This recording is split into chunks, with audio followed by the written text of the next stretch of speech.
নারী জীবনে সে যেমন বাবার আঙুল চেপে হাঁটা শেখে, ঠিক তেমনি জীবন সঙ্গী হাত ধরে পাশে থাকে। আর তোমার প্রতি আমার অনেক রাগ তোমার প্রতি। অন্বেষার আঙ্গুল কামড়ে ধরল বর্ণ। হাসি মুখটা পীড়ার আর্তনাদে ঢেকে যায়। যত্ন করে খাইয়ে দিচ্ছিল বর্ণের, সেটি সয়নি। বাকিটুকু নিজে খেয়ে নিক। উঠে দাঁড়ালো অন্বেষা। তৈরি হবে ভার্সিটির জন্যে। এত বড় বড় ভাষণ দিয়েছি, তার মানে এই নয় অলসের মতো ঘরে পড়ে থাকবে। নতুন চাকরি খোঁজো, আমার কাঁধে কাঁধ মিলিয়ে চলতে হবে। যদি না করি, ঘর জামাইয়ের মতো বইয়া খাই, কি করবা? অন্বেষা ঝাঁঝালো কণ্ঠে জবাব দিল। মাঝরাতে গলা চেপে ধরবো। আচ্ছা ধৈর্য, কোনো অসুবিধা নাই। তোমার ক্যাঙ্গারুর মতো হাত আমার ফুলের টোকাও দিতে পারবো না, মারতেও পারবো না। বর্ণের মতোই গুরুত্ব দিল না তার কথার। এড়িয়ে গেল। কাপড় নিয়ে চলে গেল বাথরুমে। মিনিট 10 পর বেরিয়ে আসে অন্বেষা। বলে, ভার্সিটিতে যাচ্ছি, দুপুরে খেয়ে নিও, আমি একেবারে সন্ধ্যায় ফিরবো। আর হ্যাঁ, কালকে আমার অফিস বন্ধ, কেনাকাটা করব। কি এর কেনাকাটা? ফাজিল বর্ণ আর ভালো মেয়ে অন্বেষার নতুন সংসারের জন্য কেনাকাটা। বর্ণের মুখ প্যাঁচার মতো হয়ে গেল নিমিষে। সেও চুলে হাত বুলিয়ে চুল ঠিক করে উঠে দাঁড়ায়। অন্বেষার পিছু পিছু হেঁটে চলে। অন্বেষা প্রশ্ন করে, তুমি কোথায় যাচ্ছ? কাল নাকি নিয়ে অন্য লোকের ভার্সিটিতে ঘুরতে। এলাকার ভিতরে বর্ণ অন্বেষা অপরিচিত মানুষের মতো একে অপরের থেকে দূরে। দেখে বুঝার উপায় নেই এরা স্বামী স্ত্রী, একে অপরের সাথে একই ঘরে তাদের বসবাস। বর্ণের কঠোর আদেশে এই পন্থা অবলম্বন করছে অন্বেষা। কয়েকবার প্রশ্ন করলেও জবাব মেলেনি।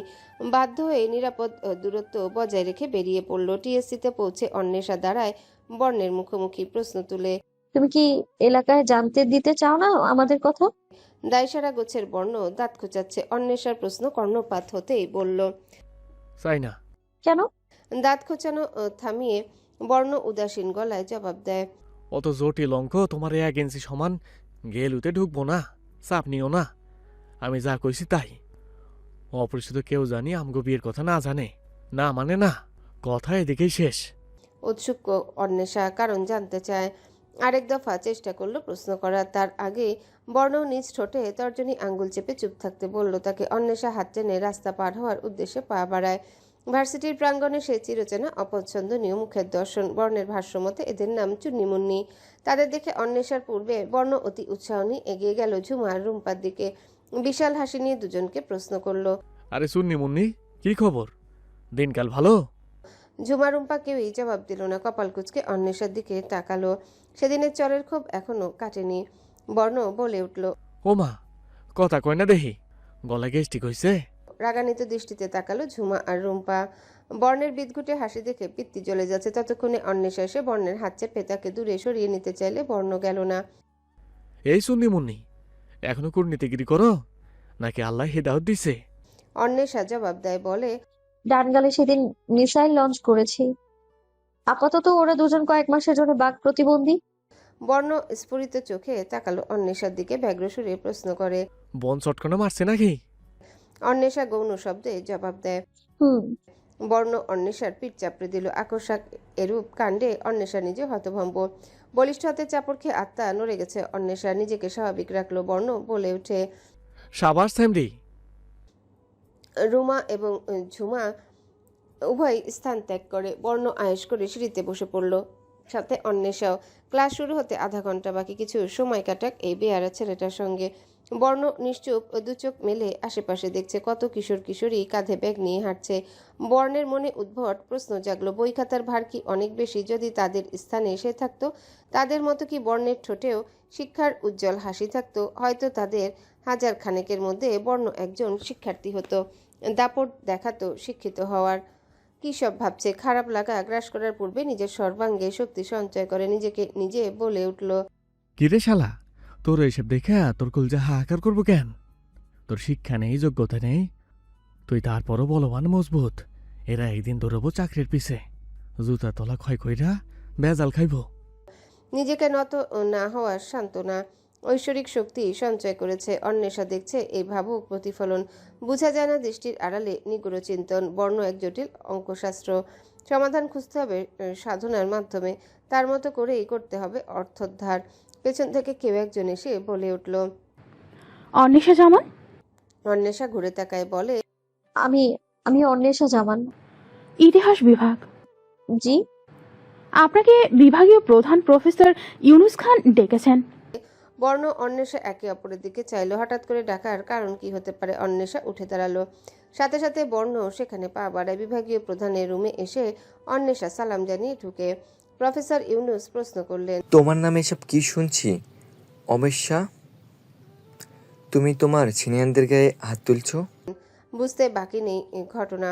অন্বেষা জবাব দিল, আমি আমার কাজের জন্য অত্যন্ত দুঃখিত স্যার, তবে আমার এই কাজের পেছনে যৌক্তিক কারণ ছিল। কি কারণ? স্যার, ঝুমা এবং রুম্পা আমার বাবাকে অপমান করে কথা বলেছিল। সেই পৃথিবীতে নেই, আজে বাজে ভিত্তিহীন কথাবার্তা বলেছে তারা। তাছাড়াও তারা আমার সাথে একই মেসে থাকতো। আমার নামে মিথ্যে গুজব রটিয়ে আমার ঘর ছাড়া করেছে তারা। আমি একা একটা মেয়ে, আমার অসহায়ত্বের সুযোগ নিয়ে অত্যাচার করেছে অনেক। আমি তখন চর দিয়েছি, সেখানে আরো কয়েকজন উপস্থিত ছিল। আপনি চাইলে তাদের জিজ্ঞেস করতে পারেন স্যার। এটা বিশ্ববিদ্যালয়, এখানে কেন জাতপাত ধনী গরিবের ভেদাভেদ হবে? প্রফেসর ইউনুস মাথা দুলালেন। উভয় পক্ষের কথা তিনি শুনেছেন। সত্যতা যাচাই করতে সেখানে উপস্থিত বাকিদের ডেকে আনতে বললেন। অন্বেষার পাশে দাঁড়িয়ে থাকা বর্ণকে দেখে তিনি আবারও বললেন, তুমি নাকি ভার্সিটি ক্যাম্পাসে বহিরাগত নিয়ে চলাচল করো? তোমার সাথে বখাটে ছেলেদের উঠবস?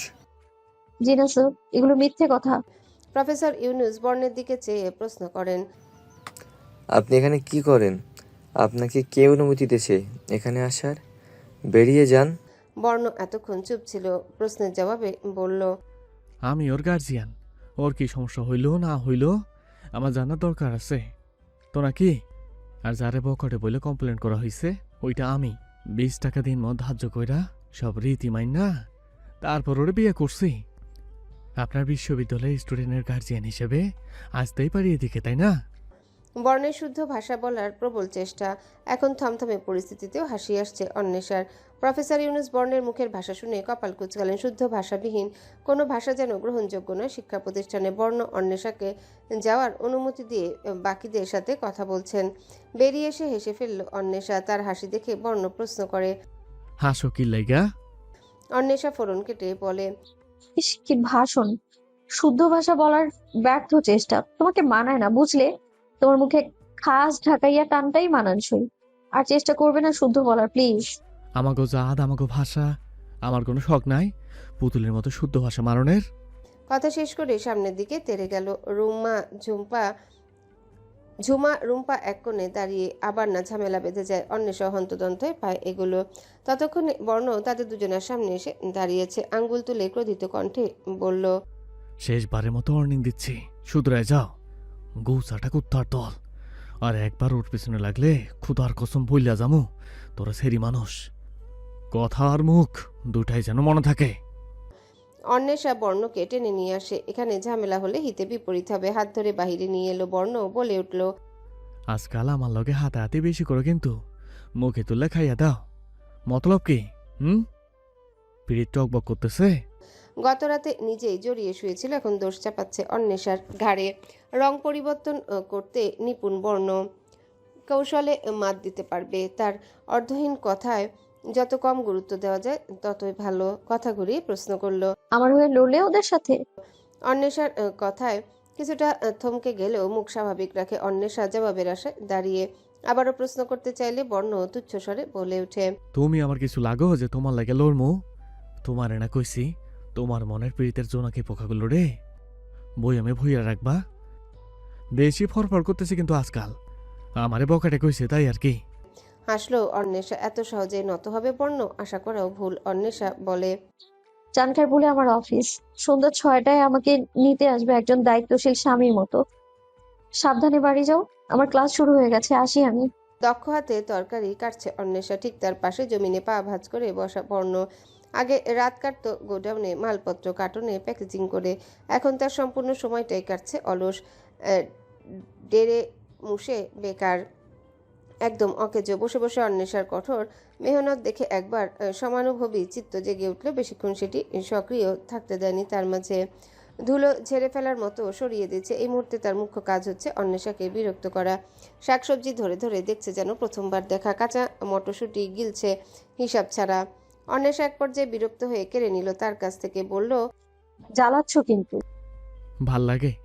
অন্বেষা অবাক সুরে জিজ্ঞাসা করে। কি? তোমারে জ্বালাইতে। মুখ ঘুরিয়ে কাজ করতে করতে প্রশ্ন করলো। আমায় ভালো লাগে না? আমার রুচি এত খারাপ নাকি? তোমার চোখ দেখছো? মার্বেলের মতো গোল গোল, আর চিকন ঠোঁটলা মাইয়ারা ঝগড়াখনি হয়। চুল গুল্লি বাদান্নে গোমতো, আলুর মতো নাক। অন্বেষা হাতের খুন্তির চলন থামিয়ে বেশ মনোযোগ দিয়ে শুনল নিজের সম্পর্কে বলা কথাগুলো। বর্ণ তাকে নিয়ে বদনাম শেষ হওয়ার পরই সে প্রশ্ন করে। আমার এত কিছু খেয়াল করলে কখন? বর্ণ অচলাচিত্তে এড়িয়ে এলো প্রশ্নটি, যেন শুনেইনি। অন্বেষার সম্মতি মুখে বলে। তুমি পুরোটাই নকল বর্ণ, তোমার মুখে এক অন্তরে আরে আমি মুখে কেমন? কঠোর। যদিও তোমার কথা অসত্য, আমি যদি অন্তর দিক দিয়ে দুর্বল হইতে শুরু করি, তখন পাগলা শরীরের মতো মাথা আর শরীর ঝাইরা দেই। এই ঝাঁকুনিতে দুর্বলতা মাটিতে গড়ায় পড়ে। কিন্তু কেন এত কঠোর হতে চাওয়ার কারণটা কি? বর্ণ ভাবুক চোখে চেয়ে বলল। দিন শেষে জানি কষ্ট নামক জিনিসটা আমার ছুঁইতে না পারে। কি নাই আমার? একটা জান আছে, হাত পা আছে অক্ষত। খাইতে পারলে খাইলাম, না পাইলে খাইলাম না। ঘুমাই নিজের ইচ্ছা মতো, মাথার উপর একটা ছাদ আছে। আর কি লাগবো? হ্যাঁ, আমার বেশি কিছুর দরকার নাই। যত চাহিদা তত আফসোস। আমি কি দুনিয়াতে আফসোস করবার আইছি? খালি হাতে ডাপট ডেবার আইছি আমি? তুমি কি ভাবছো একটা বিয়ে করে সংসার কইরা আমি নিজের লগে আফসোস করছি? মানাই নিছি। আমি এখনো ওই আগের বর্ণই আছি। এই সংসারটা আমার একটা নতুন চ্যালেঞ্জ। এতগুলো কথা শুনে অন্বেষা শুধু একটা ছোট্ট বাক্যে প্রশ্ন করলো। তুমি সম্পূর্ণ চিন্তাহীন? না, একটা চিন্তা আছে। কেউ জানি আমার চিন্তা না দেখাইতে পারে। তুমি আমার কি ভাববা আমি জানি না, কিন্তু বাইরের কোনো মানুষ যদি আমারে কা পুরুষ ডাকে, আমি ওইটা সহ্য করবো না এক ফোঁটাও। কথা বলতে বলতে বর্ণের কপালে রগ ফুলে উঠেছে তেজস্বী মুখভাগ। অন্বেষা তার হাতে গিয়ে বর্ণের হাতের উপর রাখলো, হাতের পিঠে বৃদ্ধাঙ্গুল ঘষে দিয়ে বলল। কেউ বলবে না তোমাকে কাপুরুষ, আমি আছি। এই দৃঢ় আশ্বাস শ্রবণেন্দ্রিয়তে শীতল হয়ে ছুঁয়ে গেল। অচঞ্চল নেত্রপাত করে বর্ণ তার হাতের উপর রাখা অন্বেষার কোমল হাতে প্রমত্ততা ঘিরে ধরেছে ধীর গতিতে অনুভব করল বর্ণ। আগ বাড়িয়ে অন্বেষার আঙ্গুলের ভাঁজে ভাঁজে আঙ্গুলের আধিপত্য বিস্তার করে ঢেকে ফেলল মাংসর শুষ্ক হাতের আড়ালে। বাঁধন আরও দৃঢ় করল বর্ণ, পৃষ্ঠ করে দিতে চাইছে যেন। পরপরই আবার বল কমিয়ে আনে কিছু সময়ের জন্য নিজের সজ্ঞান থেকে বিরতি নিয়েছে সম্ভবত। প্রগাঢ় দৃষ্টি তুলে অন্বেষার দিকে চাইলে সঙ্গে সঙ্গে অন্বেষা চোখ নামিয়ে নেয়। আকস্মিক দরজার করাঘাতে ছোট করে দম ফেলে হাত ছেড়ে দিল ধীরে সুস্থে। উঠে দরজা খুলে দেখলো দারোয়ানের পোশাকে একজন দাঁড়িয়ে। বর্ণের বুঝতে বাকি নেই ইনিকে। অন্বেষার দিকে চেয়ে বলল। জব্বার চাচাই আইছি।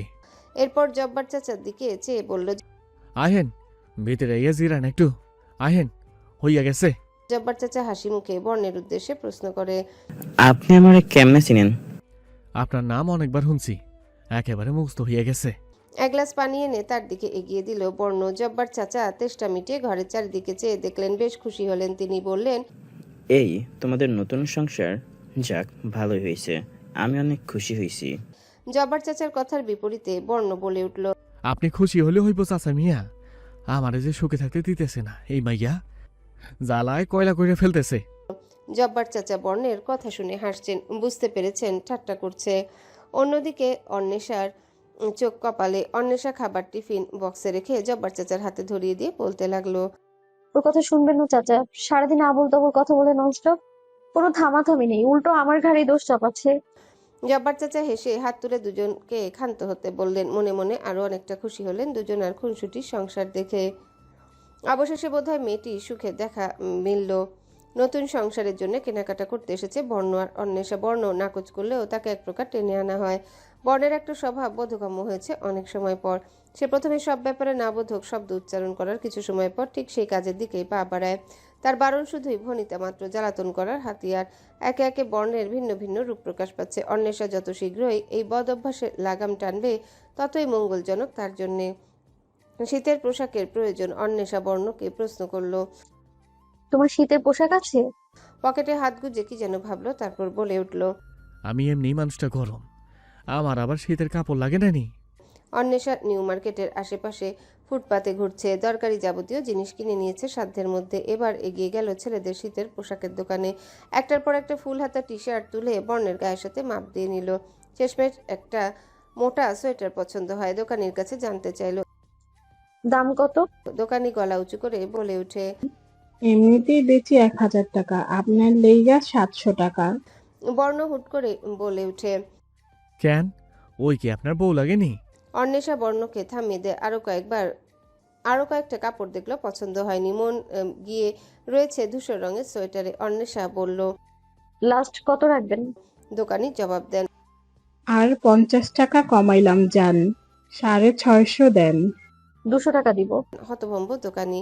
পাশে দাঁড়িয়ে ফোনে বাবলগাম খেলতে থাকা বর্ণের দিকে করুণ দৃষ্টিতে চাইলো। বর্ণের সাথে চোখাচোখি হয়। বর্ণ এক হাত নাড়িয়ে বলতে লাগলো, আমি ওই মায়ের চিনি না, আমার দিকে তাকায় লাভ নাই, আপনারা দুইজন চালাই যান। বর্ণের সাথে চোখাচোখি হয়। বর্ণ এক হাত নাড়িয়ে বলতে লাগলো। এমন আকস্মিক পোল্ট্রিতে অন্বেষা চোখ পাকিয়ে তাকায়। দামাদামি করবে না নাকি? কেনাকাটা শেষে অন্বেষা ছোঁ মেরে বর্ণের হাত থেকে নিজের ফোন কেড়ে নিল। সারাদিন বাচ্চাদের মতো গেম খেলতে থাকে। স্থান ক্ষণ কোনোটাই দেখে না। তার দু হাতে ব্যাগ ধরিয়ে বলল। তোমার পকেটে আমি 300 টাকা দেখেছি, চলো ফুচকা খাও। বর্ণ কাঁদো কাঁদো মুখ বানিয়ে বলল। এই 300 টাকায় আমার শেষ সম্বল, কাইরা নিস না কাল লাগেনি। একদম তুতুকারি করবে না। বর্ণ ভনিতা করে অন্বেষার গাল টেনে বলল। আসো না, এটা আদরের ডাক। আমার এত আদর দরকার নেই, ফুচকা খাবো সাথে চা। চলো বলছি। আমি বুঝতেছি তো, আমার জান প্রাণ গিল্লা খাইয়া তারপর ক্ষান্ত হইবা তুমি। বাড়ি ফিরে সুদীপ তার স্বামীকে দেখে কিছুটা অবাক হয় অন্বেষা।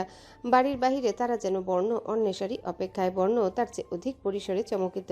হতভম্ব হয়ে পড়ল সুদীপ তার পাশে দাঁড়ানো জীবনকে দেখে। সুদীপ তাকে চিনেছে অন্বেষার প্রতিবেশী হিসাবে, আর জীবন তার সহকর্মী ছিল। হিসাব মিলাতে না পেরে পায়ে দ্রুততা বাড়িয়ে দাঁড়ায় জীবনের সামনে। জীবন ও বর্ণকে দেখে ঠিক ততটাই স্তম্ভিত। কিরে জীবন? বড়, তুই এদিকে? তাদের দুজনের আলাপচারিতা দেখে অন্বেষা সুদীপটা কেউই কিছু বুঝল না। অন্বেষা প্রশ্ন করল। তুমি ওনাকে চিনো? বর্ণ জবাবে বলে। চিনুম না, গার্মেন্টসে ওর লাগিয়া তো কাম করতাম আমি। সুদীপ্তা স্বামীর দিকে চেয়ে বলল। তাহলে তো হয়েই গেল। অন্বেষা আমি পরিচিত, আর কাকতালীয়ভাবে আমাদের স্বামীরাও পূর্ব পরিচিত। জীবন সুদীপ্তার কথা শুনে আশ্চর্য ভঙ্গিতে প্রশ্ন করে। কিরে বড়, তুই বিয়া করছস? বর্ণ ঝড়ো নিঃশ্বাস ফেলে মাথা দুলায় হতাশ গলায় বলে। ফান্দে পড়িয়া বকা কান্দে, আমিও বাগা বিয়ার ফান্দে ঝুইলা পড়ছি। বর্ণের কথাবার্তার ধরন জীবনের অজানা নয়। একে অপরের সাথে চতুর্মুখী পরিচয় যেন নতুন চমক। অনেকক্ষণ যাবৎ দাঁড়িয়ে আছে সুদীপ্তা, জীবন এবং তাদের মেয়ে। তাদের নিয়ে ঘরে চলে গেল। অন্বেষা হাত মুখ ধুয়ে চা বসালো চুলায়। সুদীপ্তা বারণ করছে কোনো ঝামেলা করতে, তারপরেও খালি মুখে মেহমান ফেরাবে না। বর্ণের উদ্দেশ্যে জীবন বলে ওঠে। তোরে ছাড়া কাম করতে ভাল লাগে না, একলা একলা করি। শালার ম্যানেজার তোরে বাইর করাইয়া ছাড়লো। চাকরিচ্যুত হওয়াতে বর্ণের উপর তেমন প্রভাব পড়েনি। হেসে জবাব দিল। গার্মেন্টসের বাকি মানুষের টাকা খয়ছর ম্যানেজার, সবাই জানি ওর পক্ষে আর আমার বিপক্ষে কথা কয়। ওইটা তো জানি, কিন্তু আমার একটুও মন টিকে না। বর্ণ জীবনের কাঁধে হাত রেখে বলল। কারো প্রতি এত মায়া জন্মাবি না কোনো দিন, সাইডে গেলে যেন কষ্ট পাইতে না হয়। তুই তো পাশান। হ, ঠিকই কইছস। অন্বেষা চা ঢালছে কাপের সাথে। বর্ণের কথাটি মনোযোগ সহকারে শুনল। ভাবলো কিছু সময় নিয়ে, তাহলে কি বর্ণের মনেও তার জন্য অগাধ মায়া জন্মাবে না? হুট করে গরম চা অল্প একটু ছিটকে পড়ে অন্বেষার হাতে। আর্তনাদে মুখ ফুটে শব্দ বেরোলে বর্ণ তরাক করে ঘুরে তাকায়। বিছানা থেকে পা নামিয়ে দ্রুত অগ্রসর হলো অন্বেষার দিকে। বাজখাই সুরে ধমকে উঠে। কাম করার সময় মনোযোগ কই থাকে তোমার? অঘটন না ঘটাইলে না। বর্ণের বিচলিত রূপ আর শাসনা সুলভ কণ্ঠে কিছুক্ষণ পূর্বের ধারণা ঘুচে যায়। সামান্য ব্যথার মধ্যে অদৃশ্য স্বস্তি মেলে।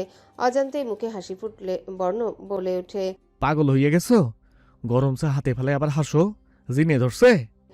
অন্বেষা মাথা তুলে না সূচক ইঙ্গিত করলো। হাতে পানি নিয়ে চা আর কিছু বিস্কিট পরিবেশন করে। জীবন বলল। আমি নতুন কাম খুঁজতাছি বুঝছস, সামনের সপ্তাহে চলিস আমার লগে, দুই ভাই মিলা জামুনি। বর্ণ তুচ্ছ হাসে বলে। তোর অতি দরদি স্বভাবটাই গেল না রে জীবন না। যাবে কি না?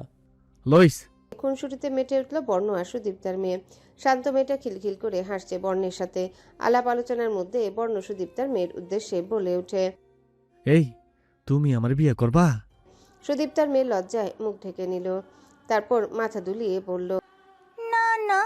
বর্ণ আবারও বলে ওঠে। আরে করো না বিয়া, তোমারে চকলেট কিনে দিমু। না না, তুমি বুড়ো, আমি তোমাকে বিয়ে করব না। অন্বেষা হেসে জবাব দেয়। ঠিক, বুড়ো লোককে বিয়ে করতে নেই। সারাদিনের ধকলে প্রায় অচল অন্বেষার দেহ। বর্ণ বিছানা সম্পূর্ণ দখল করার পূর্বেই পিঠ ঠেকিয়ে শুয়ে পড়েছে, দুর্বল লাগছে। ক্লাস, অফিস, রান্না, যে কোনো একটা কাজ বাদ দেওয়া যেত তাহলে হয়তো ক্লান্তি কমতো। তার উপর জুড়েছে সংসারের কাজ, ভার হয়ে আছে মাথা। পরিশ্রান্ত চোখ জোড়া বুঝে অন্বেষা মিনিট দশেক পরেই চুলে টান পড়ল। বিরক্তির নিঃশ্বাস ফেলে পাশে চাইতেই দেখে বর্ণকে ঝুঁকে ভর দিয়ে শুয়ে আছে, মুখ ফেরানো অন্বেষার পাশে। কেশ থেকে গিট বাজছে, কখনো আবার খুলে দিচ্ছে।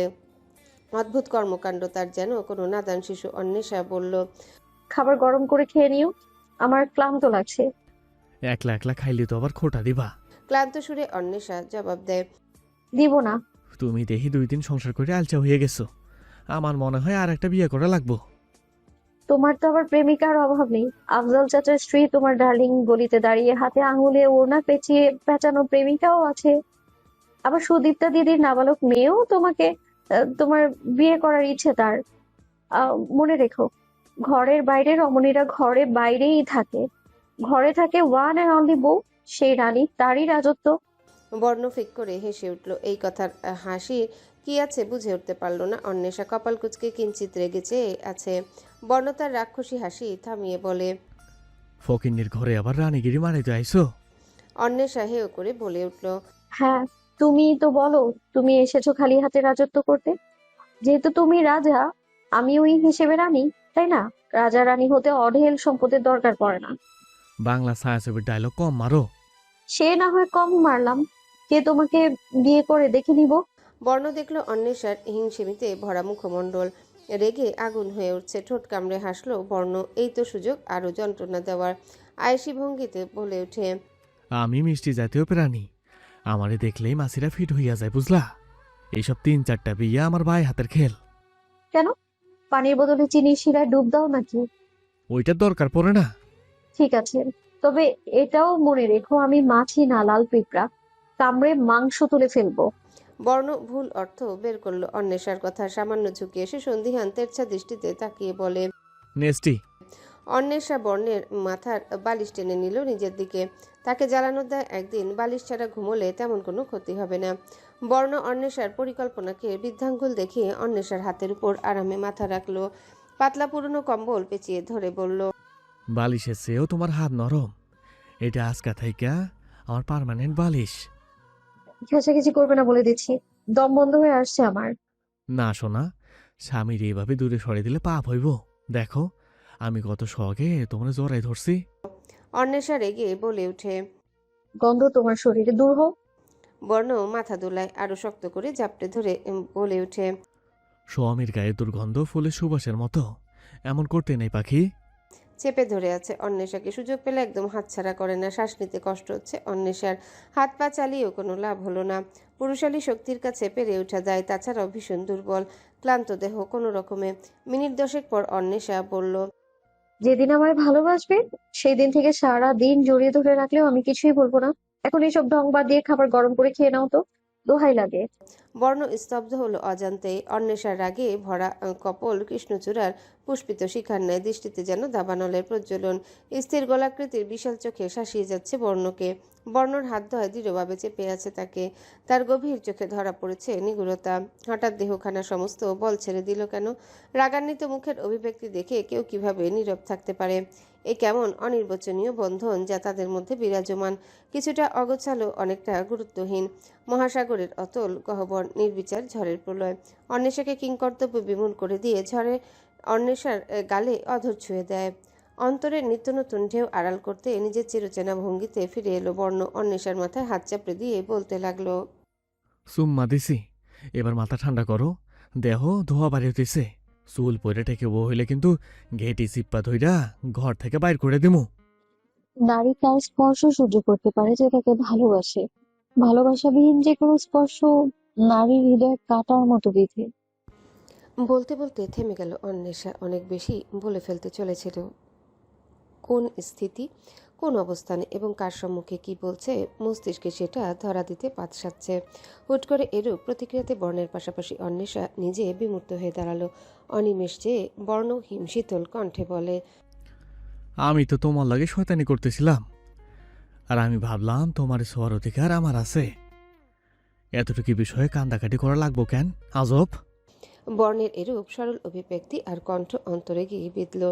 সাথে তার প্রতিক্রিয়া দিতে ব্যর্থ মুখমণ্ডল। অবচেন্নে এলোমেলো দৃষ্টি ফেলা এই বর্ণ নতুন, বোধহয় লজ্জাবোধ করছে। বুকে কম্পন ধরে অন্বেষার বর্ণের চেহারার দিকে তাকিয়ে উপলব্ধি এ বোধটা বর্ণকে বাক্যদয় বলার পূর্বে ভাবা উচিত ছিল। নিজেকে ঠাটিয়ে দুটো চড় দিলেও বোধহয় অপরাধবোধে দগ্ধ হয়ে বর্ণের দিকে এগিয়ে যায় অন্বেষা। তার রুক্ষ হাত জোড়া আঁকড়ে ধরতেও দ্বিধা। সে নিজেই তো বর্ণকে সামান্য একটু স্পর্শের কারণে সরিয়ে দিয়েছিল। জানতো সে অধিকার আছে, বর্ণের স্বভাব সম্পর্কেও অজানা নয়। তাহলে কেন মস্তিষ্ক কাজ করলো উল্টোপাল্টা? বর্ণের দিকে চেয়ে বলল। কষ্ট পেয়েছো? আমার ক্ষমা করে দাও। বর্ণ কোনো জবাব দেয়নি, অবধের মতো চেয়ে আছে অন্বেষার দিকে। অন্বেষা কাতর কণ্ঠে আবারও বলে উঠল। তুমি যখন আমার গালে স্পর্শ করলে তখন আমার মনে হচ্ছিল তুমি তো আমায় ভালোবাসো না, তোমার কোনো অনুভূতি নেই আমায় নিয়ে। তাহলে মাথাটা টকবক করে উঠেছিল বর্ণ। আমি আমি ক্ষমা চাইছি, হাত জোর করছি। আমি মানুষের মধ্যে হুট করে এমন কিছু চিন্তা চলে আসে যা আমাদের নিজেদের নিয়ন্ত্রণে থাকে না, তখনই ভুলটা হয়। আমিও কেমন নির্বোধ আমি জানি। তুমি কি আমারে ভালোবাসো? অনবরত নিজের ভাবনাকে ব্যাখ্যা করতে থাকা অন্বেষাকে থামিয়ে প্রশ্ন করে বসে বর্ণ। অন্বেষা ক্ষণিকের জন্য থমকে যায়, কয়েক সেকেন্ড সময় নিয়ে নিজেকে ধাতস্থ করে, চোখ খিচে বন্ধ করে লম্বা নিঃশ্বাস ফেলে বর্ণকে জড়িয়ে ধরল। মুহূর্তের মধ্যেই বর্ণের অভ্যন্তরে চাপা পড়ে থাকা হৃদয়ে তোলপাড় শুরু হয়, ঝংকার তুলে বাড়তে শুরু করে অস্থিরতা। অন্বেষা অপরিষ্কার কণ্ঠে জবাব দেয়। বাসছি, বাসতে শুরু করেছি, ধীরে ধীরে তোমাকে বুঝতে চাইছি। আমাদের মাঝে অনেক কিছু অগোছালো, গুছিয়ে নিব সময়ের সাথে সাথে।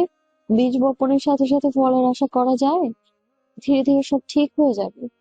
বিনিময়ে বর্ণের বুক ভরা দীর্ঘশ্বাস পেল অন্বেষা, তবে মুখ ফুটে কোনো জবাব আসেনি। অন্বেষা আবারও বলে ওঠে। তুমি আমাকে ভালোবাসবে বর্ণ? আমি অনুভূতিহীন? ভুল। সত্য?